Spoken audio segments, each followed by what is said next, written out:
Hi friends, நாங்கள் வந்து சென்னைக்கு ஒரு விடிகாலம்புற ஒரு 4:45 போல் போய் சேர்ந்தோம் பார்த்துருங்க. அதுக்கப்புறம் கொஞ்சம் நேரம் நல்லா ரெஸ்ட் எல்லாம் எடுத்துகிட்டு நிதானமாக பரப்பிட்டு கிளம்பி தான் நாங்கள் போக வேண்டிய வேலைக்குன்னு சொல்லி எல்லாருமே கிளம்பி போனோம் பார்த்துருங்க. போன இடத்துல அது காலையில் ஒரு 10-10:30 போய்ட்டு முடிச்சு வரும்போது ஒரு 6 மணியெல்லாம் தாண்டிட்டு பார்த்துருங்க. அப்போ முடிச்சுட்டு நாங்கள் உடனே என்ன பண்ணிட்டோம், வீட்டுக்கு உடனே கிளம்பிட்டோம். என்னென்னா பிள்ளைகளுக்கு ஸ்கூலுக்கு போகணுமா.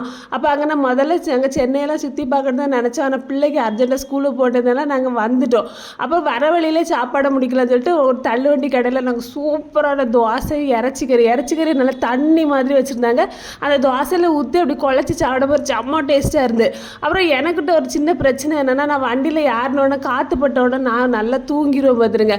இவங்க சொன்னாங்க, நீ இன்னைக்கு தூங்கிறாத, நம்ம வீட்டுக்கு போனோம், நீ என்னால் கொஞ்சம் முழிச்சு கதை விட்டுட்டே வான்னு சொன்னாங்க. என்னால் முடிஞ்ச வரைக்கும் கதை விட்டு வழியில் உள்ள கடையெல்லாம் நிறுத்தி காஃபியெல்லாம் குடிச்சிட்டு எடுத்துகிட்டு தான் மெதுவாக அப்படி வந்தோம். அப்புறம் இங்கே காலையில் ஒரு 7:30 மணிக்கெல்லாம் இங்கே வந்துட்டோம். அப்புறம் வந்த இடத்துல வர வழியிலே தோசையெல்லாம் சாப்பிட்டுட்டு வீட்டில் கால் வச்சதுக்கப்புறம் கொஞ்சம் நிம்மதியாச்சு. பிள்ளைகளுக்கு மத்தியானம் தானே ஸ்கூலு பரப்பிட்டுருவா.